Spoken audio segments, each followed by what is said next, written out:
Witness the colossal boxing showdown nobody expected, live on Netflix.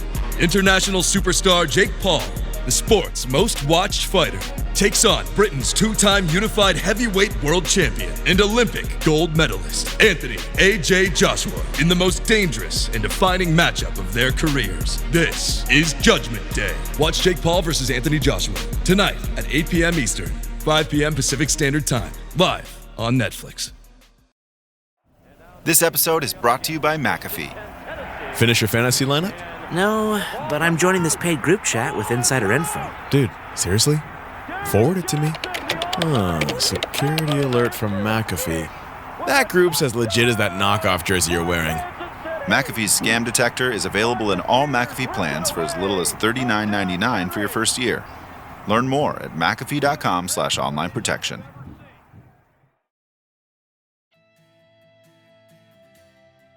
Welcome to the Sportsman's Voice podcast, your inside connection to the outdoor legislation.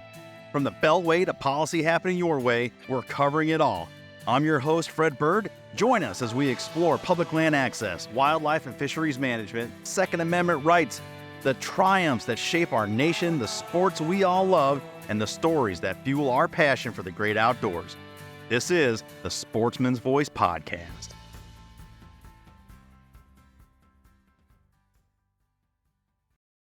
All right, folks, we got a great opportunity to update on, the one big, beautiful bill and what that means for sportsmen and women, specifically those that are interested in suppressors and utilizing that hearing protection.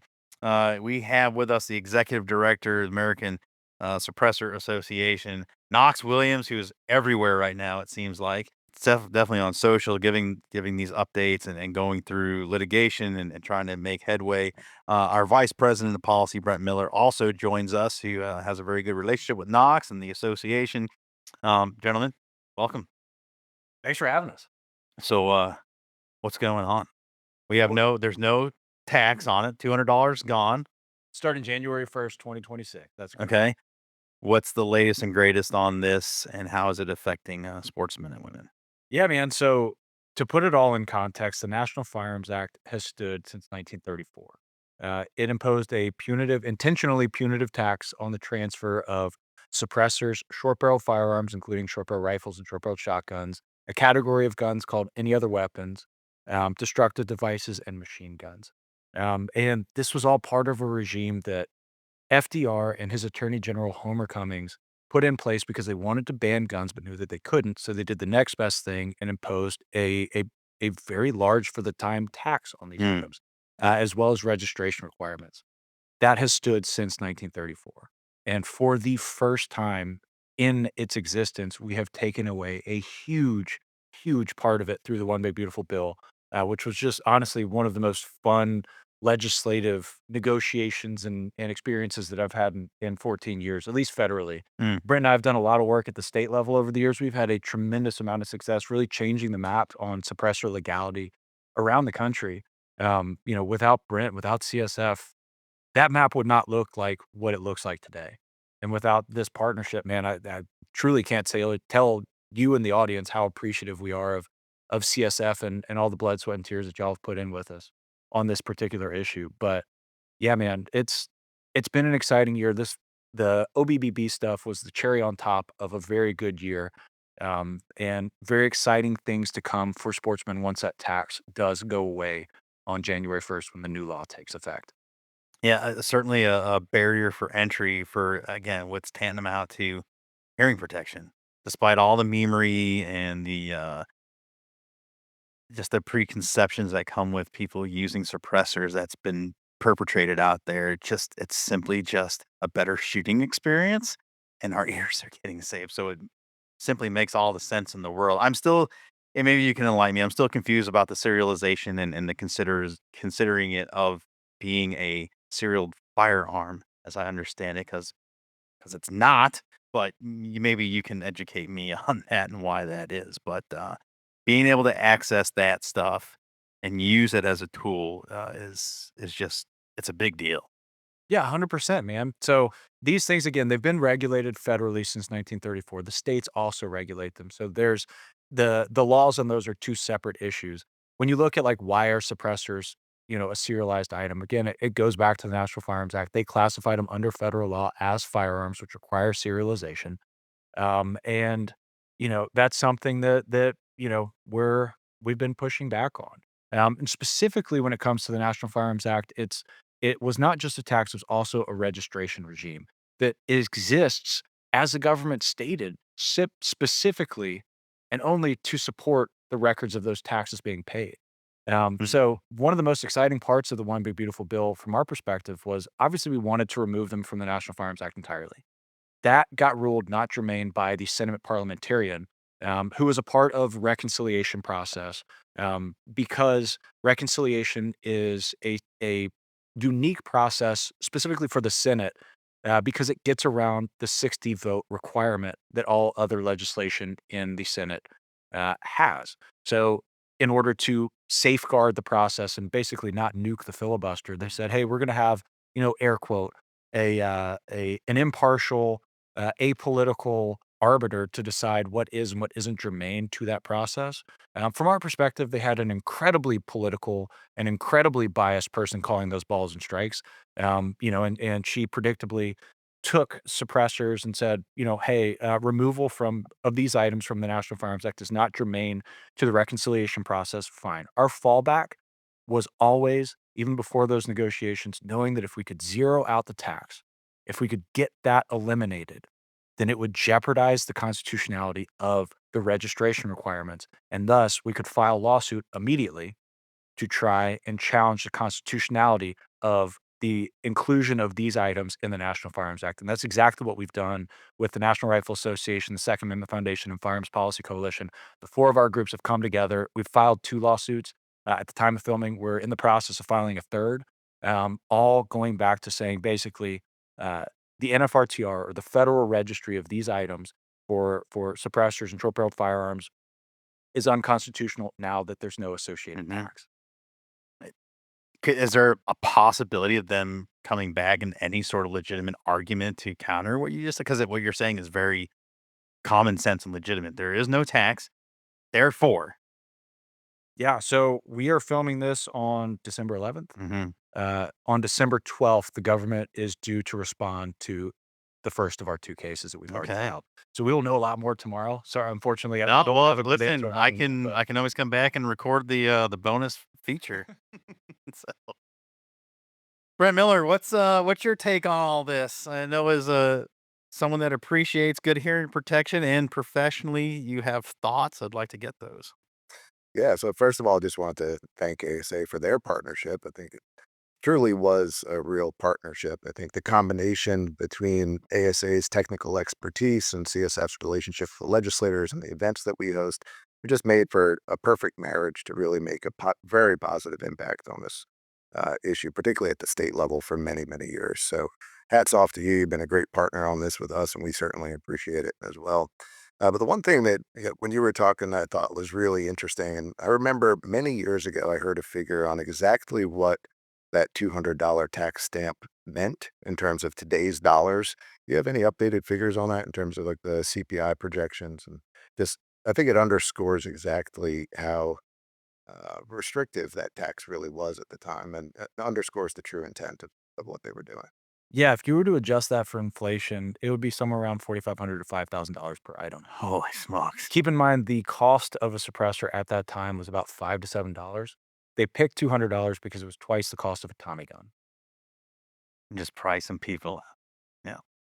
Yeah. A practice that's not uncommon across the entirety of shooting sports or any equipment that comes with it, right? I mean, it's still very evident in what folks are trying to do. I don't want to interrupt Brent, but I have this thought before I lose it. It drives me crazy that, and I find it weird that over in Europe, these things, again, correct me if I'm wrong, but as I understand, you can buy them at like an Ace Hardware store, an equivalent thereof, because they recognize the benefits for hearing and they understand it's a tool. If Europeans can get down with that, how the hell are we in 2025, the end of it, in the United States of America, and we can't even get with the Europeans on this? Yeah. I don't know what else to say on that, but Yeah, what came to mind as you were talking, Knox and I had, become fast friends over the years of working together, and we do a fair amount of hunting trips as well. So I was just thinking of the contrast to some of the trips that we've had over the last couple of years. Where recently we're down in New Zealand, we're shooting red stags, and it's like it wasn't even a choice. We're using the guns that they had down there, and every single gun had a suppressor on it, no questions asked. And you contrast that with an experience we had a couple years ago when we went over to Lanai and we were trying to do little bit of a self-guided hunt on some axis deer over there. Obviously, Hawaii is one of those 8 states where you cannot own a suppressor currently. Um, and it was just almost offensive. It's been so long since I hunted without a suppressor Mm, that those shot. It is. It's almost offensive now once you get used to it. yeah. So Go ahead. No, I mean 100%. There's no logical reason why hunters shouldn't be able to use them, especially when we know that the overwhelming majority of hunters never wear traditional hearing protection in the field, I don't. right? Yeah. I'm not even thinking about it. And why don't you? Oh, I'm trying to hear my intended target, right? Especially in the whitetail woods or hell, even bear hunting. They don't make any noise. They're all insulated and they're padded. You don't know they're there until they're there. 100%. Like, how can I possibly hear that if I got muffs on? Yeah, being able to maintain auditory situational awareness, Mhm. right? To identify and to localize sound. And there's just not even among the electronic hearing protection, which has gotten a lot better over Yeah. the years, there's nothing that can adequately mimic an open ear condition. There just isn't. Suppressors are the only thing that you can use, the only tool that a hunter can use to maintain that auditory situational awareness, which by the way makes them safer hunters to be able to hear your surroundings and know what Mhm. is going on around you by hearing it. And also protecting the hearing of themselves and And anyone or anything right. around them, including hunting dogs. People think that, oh, it's okay. My bird dog can take it. Well, their hearing is more acute than ours. Yeah, right, You know, exactly. and it's not uncommon for you to have to retire a good bird dog because they cannot hear your commands anymore. They can't hear a bird flush. They can't hear anything, right? And why? Because we're not able to use suppressors in the way that they should be able to Mm. use them, right? It should be a choice that any law-abiding hunter has, in my opinion. And yeah, I agree entirely, and I think one of the real rewarding things is the work that we've done over the last decade and a half is actually seeing just the culture shift within the sportsman's community and the acceptance and adoption of suppressors really across the country. Large credit to you and your organization for making that happen and all the promotional work you've done in addition to your advocacy work. But it's really rewarding to see real hunters really latch onto this and adopt them almost across the country now. Yeah, man. And to add on to that, so when we first started partnering with y'all, I think it was Myrtle Beach in 2012. Correct me if I'm wrong. That's right. Yeah. So shortly before that, ATF had released their annual statistical update, which is something that they released every year, and then they paused during the the Biden era, and then they resumed it this past year. But in 2011, do you know how many suppressors there were in the federal registry? So that means every suppressor that was built and registered between 1934 and 2011. I didn't know we were on trivia today, but I wouldn't even venture a guess. 250,000. It was about 285,000. All right. Yeah, Oh, look at that. good. It wasn't as far off as I thought. Do you know where we're at now? Ballpark. I'm gonna guess over 4 million.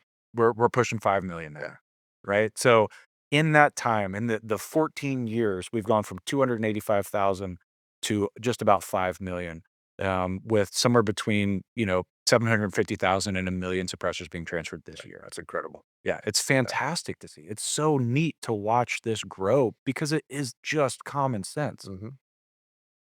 Uh, And that's one of the things that really brought me to the issue and why I latched onto it so tightly. I grew up in New York, and so my only exposure was that Hollywood myth, as you all call it. I saw it in James Bond, and that was it. It wasn't until I actually put a can on a gun and actually understood what this is. I realized the amount of BS that I was being fed over the years. So it became a really passionate issue for me to bring that education to other people who are in that same category. it, so a couple things. I've got some notes here I want to get back to. So one with these, and often when we're talking with folks in our legislative sportsmen's caucuses, and we're trying to get some things changed in the few states that are still hanging out there, shooting experience has improved, and then neighborliness. We and live in these fragmented areas where, as opposed to out west, we don't have these large contiguous acres and tracts of land where you can either go rec shoot or hunt and somebody's not going to hear it. Where I hunt, I'm within a quarter of a mile of someone's house almost everywhere I go, or maybe a little longer, but like people are going to hear me shoot. I don't want people hearing me shoot. They don't want to hear me shoot. It'd be so nice to have something, a tool that would lessen that. I'm a better neighbor to my neighbors. I also am not drawing attention to myself. No matter how many times the people get warned, they're like, hey, it's hunting season. Cops are getting called. Someone's shooting guns and shooting up the woods. Like, just out here hunting, right? So that's one thing. I think about my wife and my kids. When I was in the military, I trained adults. So I understand how to train adults. When I was bringing my kids up, I never trained kids. So I ruined them. I made all the mistakes you could possibly make with bringing kids out. Wrong size caliber. Not understanding what the report of the gun and the sound would, despite having hearing protection on, would do to them. And kind of creating this little bit of PTSD to the point where my daughter at 14 years old is still freaked out. My wife doesn't like the report of a firearm because the first experience I brought her to was an indoor range and it was all blocked in. Again, despite this, and she felt it. She felt that gas pressure come back. That sucks. But when before I became a team member here, I worked at Sig Sauer for a little bit during COVID, and I got to go through those iterations and show people how to shoot with cans, and it was a wonderful experience. And people were like, "This is great. How come I've never done this?" I'm with you. How come I've never done this? This is actually fun. Um, and it changes minds. You put it in their hands and they get to see it and they're like, "Oh, I get it." Yeah, man. 100%. And, it's interesting that you bring up the training. Our general rule, this is kind of a side note. If you've seen them naked, you can't train them. So kids and spouses, Oh, yeah. right? Like they Yeah. will just not listen to you. Yeah, yeah, yeah. Right. So you got to have somebody else teach That's those right. folks how to do it because they'll take you seriously. But for real, on the suppressor side, right? If you think about what's happening every time you pull a trigger, you've got an explosion going off basically within a couple feet of your face, right? That is an incredibly unnatural thing for somebody to be around. And you really have to train yourself to be able to not react to that, to not flinch, to not, pull the trigger in the wrong Anticipate, way. right, Yeah, yep. exactly. In anticipation of that explosion and the recoil. And suppressors mitigate all of that. So much of it. All of it. And it just makes it so much more pleasant, right? You're still going to hear it. It's still outside of the context of shooting an incredibly loud noise source. And even if you're using a suppressed gun in the field, people are still going to be able to hear the report of that firearm. It's just not going to carry as far and it's not going to be nearly as Yeah. deafening. But that's something that, in all of our experiences around the states, a lot of our opposition would come in and try and say, oh, well, if you legalize suppressors, it's going to make it more dangerous for us to bird watch or like walk around in the field during hunting season. It's like, okay, let's actually think about what's happening by the time you've heard that gunshot. That bullet is wherever that bullet is going Yeah. before you've registered Well that before. bullet has done anything, right? Just how, supersonic velocities work. That object is going to uh, make its way to that point before that sound does, right? So really, if you boil it down, it's a lot of misinformation that we have to contend with. That's just one of the kind of straw men that they put up. Thankfully, it's easy to blow down if people are willing to listen, and we've had a tremendous amount of experience with legislators and regulators and state agencies on both sides of the aisle, which has been really one of the fun parts of this issue. It's not just a red versus blue issue. I mean, heck, in New England, how many of our bills were carried by Democrats? Tons of them. Yep, and a lot of them were signed into law by Democrats. Yep. too. Yeah. I mean, a heavily Democratic legislature last session in Vermont, and I had it on my notes to bring up, one issue that Brent worked on for a lot of years with Senator Pat Brennan and you, and that sunset for using suppressors while hunting was removed and is now law. Yep. That's a Finally. yeah. Oh, what was it, 12 or 14 years? Oh, shoot. Yeah, the first bill passed in 2015. We started working on it in 2012. Took 4 bills to finally get it done. Yeah. Yeah. One, and now that sunset's gone, has there been an increase in domestic violence incidents? No, but that was one of the big pieces of misinformation on our there. I was also going to go down the rabbit hole of the poaching argument. Yeah, Let's I do was that too, for a thank little you. bit, because that's something that comes up time and time again when we're working in state legislatures. And if you could just talk for a little bit about on some of the work that you did with the state agencies and some of the data that you pulled together on that.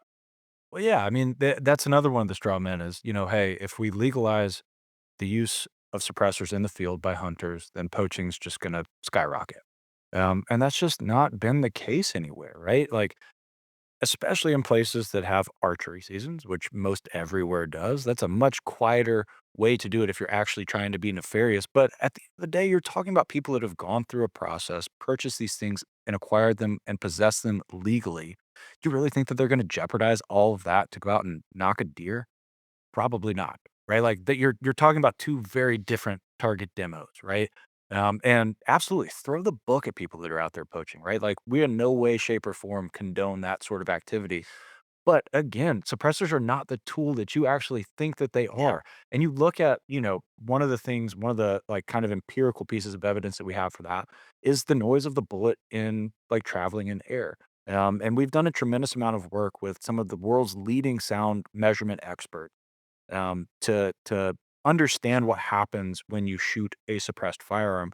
And one of the things that we found very surprising was that the actual sound pressure level of the bullet traveling through the air is only about 3 decibels quieter than the muzzle blast, which we were like, that there's no way that that's possible. We tested it and we tested it again on multiple platforms with multiple calibers, and that was the case. Wow. Right. And we're talking about obviously supersonic ammunition, um, which is, 99% or don't quote me on that number, but the vast majority of hunting ammo is supersonic ammunition. Um, you know, so this idea that, something that contains only the muzzle blast doesn't do anything to the actual noise of the bullet traveling through the air or the noise that it makes when it impacts whatever it's going to impact, right? Like it just isn't as quiet as people think. Yeah.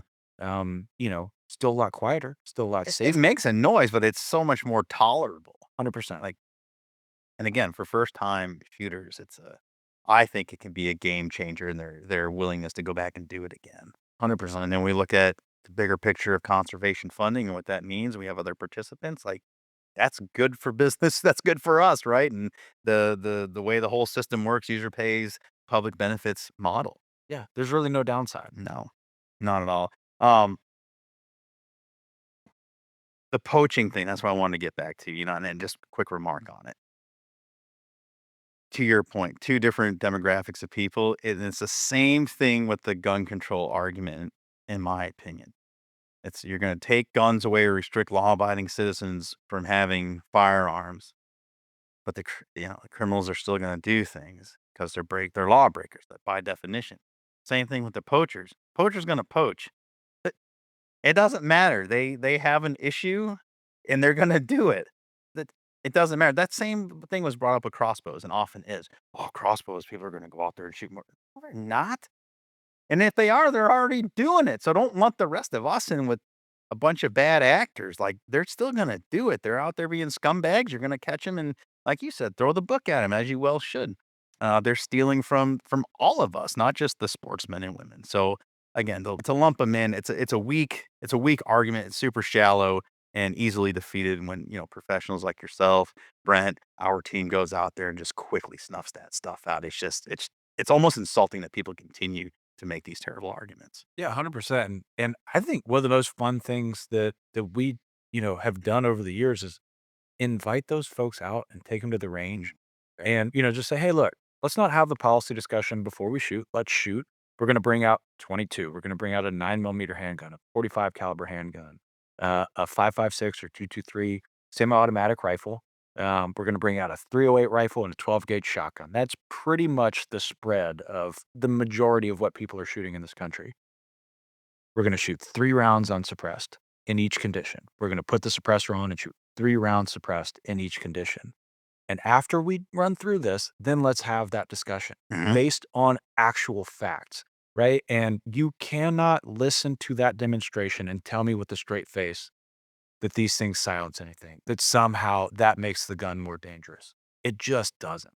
And like it's so much fun watching people have that experience. Especially, I really love when we get anti-gunners out there, people that aren't naturally inclined to support an initiative like this, and watching that light bulb Mhm. turn on, and watching it click, and they're just like, "Oh, well, this isn't what I thought." It's like, "Yeah, man, we told you that.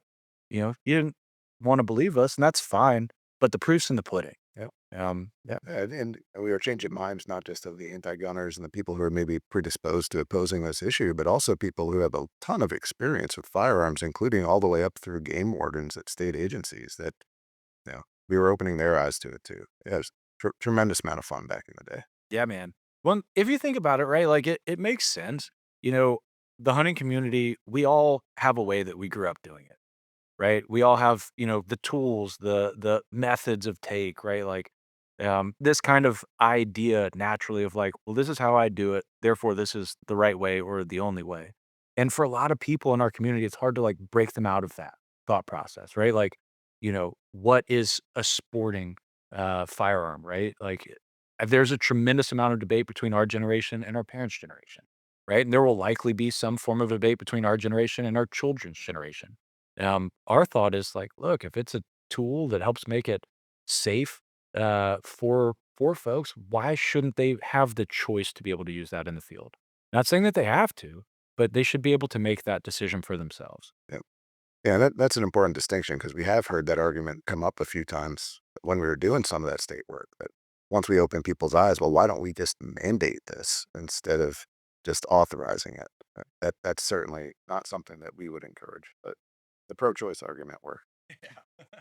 I mean, that tracks that line of experience and the light bulb that you said with so much in our community and just getting people out there to try it. I just was talking with Jason Wisniewski at the Fur Takers of America, and there were some legislators that got to do the trapping experience, and um, Representative Mandy Steele from Pennsylvania, who was instrumental in getting Sunday hunting authorized in Pennsylvania, said, "I went to that, and in that cool little bit of time, her eyes were open for trapping, and now she's going to go walk the trap line with our Friday event." But to draw the comparisons, like just get out there and get your hands on it instead of just sitting there in your silo and say, "Well, I won't, I won't, I won't." We're a very inviting group of people, a community, despite what others may think. Right? We want to bring people in. We want to give them an opportunity to experience this, and then make your decision, like you said. And so often, the boogeymen are dispelled. All this stuff goes away. And they're like, "Oh, that's it. That's it. Love to have you." Um, be respectful of your time because you got to get on stage. We're gonna leave it there. I think I appreciate you, your willingness to come on. Obviously, the partnership between our two organizations, your leadership, and being able to work together to get things done for our community, for the better. One last question before we part is once this is if this goes our way with the one big beautiful bill, what happens to all those records? Are they shredded? Like, because there's no more registry, like, what's the point? Or does it go away? Yeah. So if we are successful in either a legislative initiative to remove these items from the National Firearms Act or our litigation efforts to remove them from the National Firearms Act, yes, the intent would be to destroy any records in the NFRTR, the National Firearms Transfer Record, basically the federal registry that include these items. The One Big Beautiful Bill Act will not do that because they are still in the National Firearms Act. But your challenge could and Correct. would. Correct. That would do that physically and digitally. That's our thought. Okay. Yeah. Great. Well, we look forward to reporting on that, I hope. Heck yeah. Yeah, I hate that we're bumping up against time. I'd love to dive into some of the work that we're going to be doing for the year ahead in relation to that. So we'll have to get you back on. Well, we'll reschedule. We can make that happen. We got a lot of Q1 space we got to fill in anyway, so we'll make that happen for Heck yeah. sure. Look forward to it. Knox, thanks so much for everything. Appreciate you coming on. Brent, thank you so much for your leadership and Of course. guiding our team and making things happen. Thank you, gentlemen. Thank you. All right. Breaking news.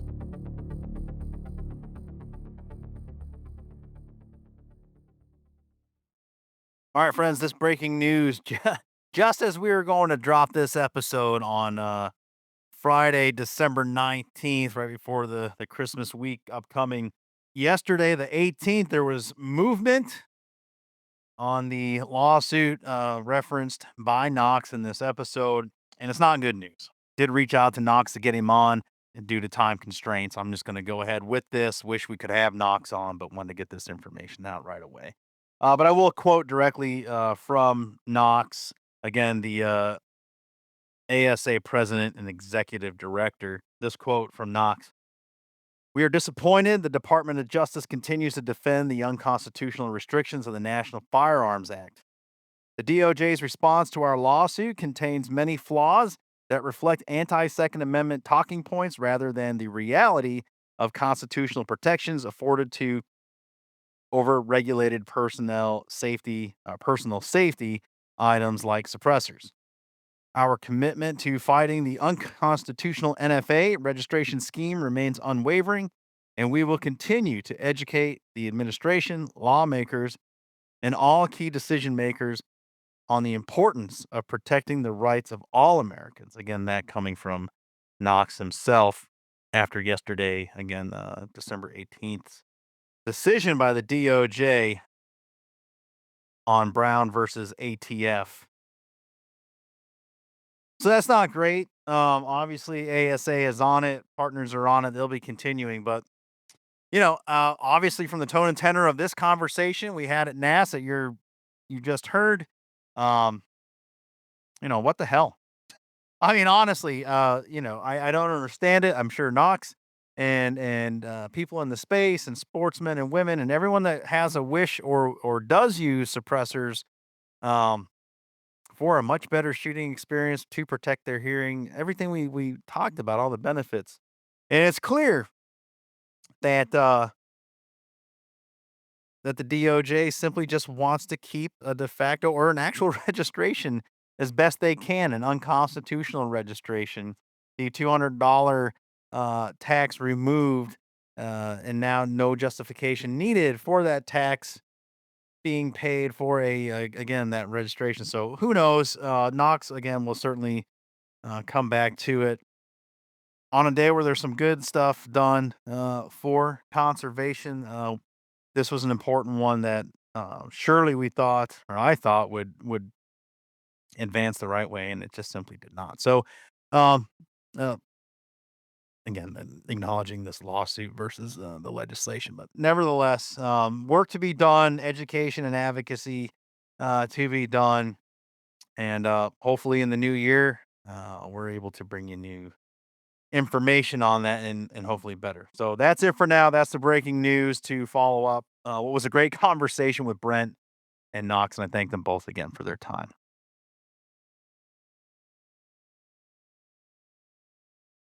After yesterday, again, December 18th, decision by the DOJ. Um, this yesterday, the 18th, there was movement on the lawsuit referenced by Knox in this episode, and it's not good news. Did reach out to Knox to get him on. Due to time constraints, I'm just going to go ahead with this. Wish we could have Knox on, but wanted to get this information out right away. But I will quote directly from Knox, again, the ASA president and executive director. Um, this, sorry, this quote from Knox. We are disappointed the Department of Justice continues to defend the unconstitutional restrictions of the National Firearms Act. The DOJ's response to our lawsuit contains many flaws that reflect anti Second Amendment talking points rather than the reality of constitutional protections afforded to over-regulated personal safety items like suppressors. Our commitment to fighting the unconstitutional NFA registration scheme remains unwavering, and we will continue to educate the administration, lawmakers, and all key decision makers on the importance of protecting the rights of all Americans. Again, that coming from Knox himself after yesterday, again, December 18th. Decision by the DOJ on Brown versus ATF. So that's not great. Obviously, ASA is on it. Partners are on it. They'll be continuing. But, obviously, from the tone and tenor of this conversation we had at NASC that you just heard, what the hell?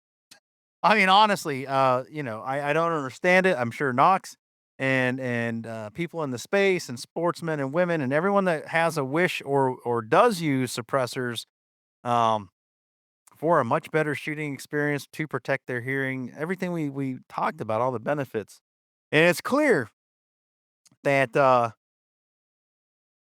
that the DOJ simply just wants to keep a de facto or an actual registration as best they can, an unconstitutional registration. The $200 tax removed, and now no justification needed for that tax being paid for again, that registration. So who knows? Knox, again, will certainly come back to it on a day where there's some good stuff done for conservation. This was an important one that surely we thought, or I thought, would advance the right way, and it just simply did not. So, um, uh, again, acknowledging this lawsuit versus the legislation, but nevertheless, work to be done, education and advocacy to be done, and hopefully in the new year, we're able to bring you new information on that and hopefully better. So that's it for now. That's the breaking news to follow up. What was a great conversation with Brent and Knox, and I thank them both again for their time. My thanks again to Knox, to Brent for their time at a very busy NASC summit. Folks, if you like that episode, stand by. If you're new to the audience, welcome.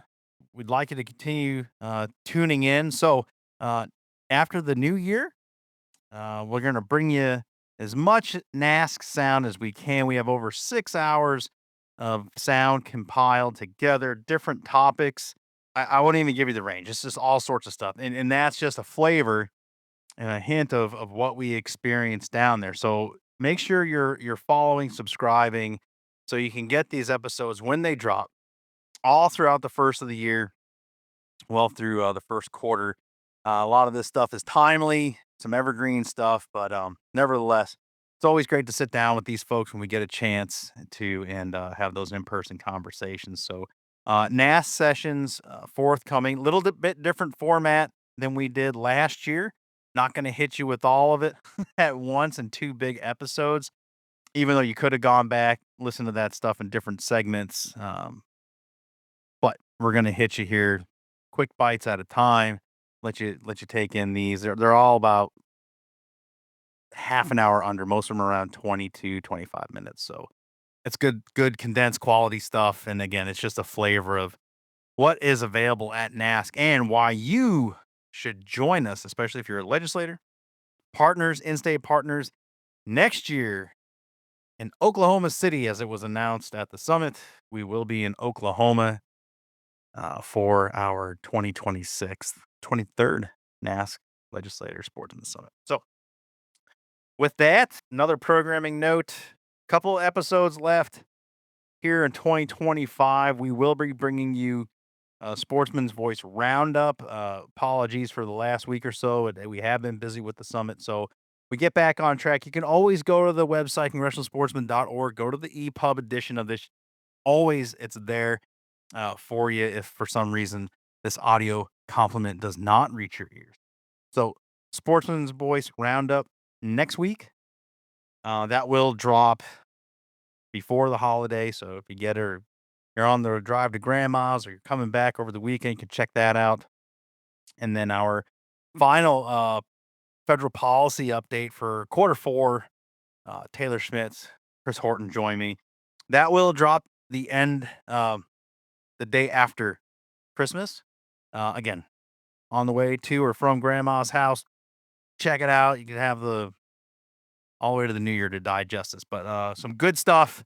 Really good stuff that's happened here this week as we're going into next week that I'll let Taylor and probably Chris really dig in on. Breaking news happening on the Hill. And that's it. That's it for 2025. And like I said, we come out swinging in 2026 with a lot of this good stuff coming out of Memphis, Tennessee. So I wish you all a very Merry Christmas, Happy New Year, everything in between that you may be celebrating.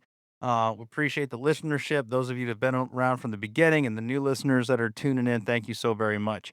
We look forward to doing it again here in 2026. Excited for the conversations you'll have, some of the formatting changes, but more on that to come. As always, CSF is your inside connection to outdoor legislation. We'll see you next time. So long.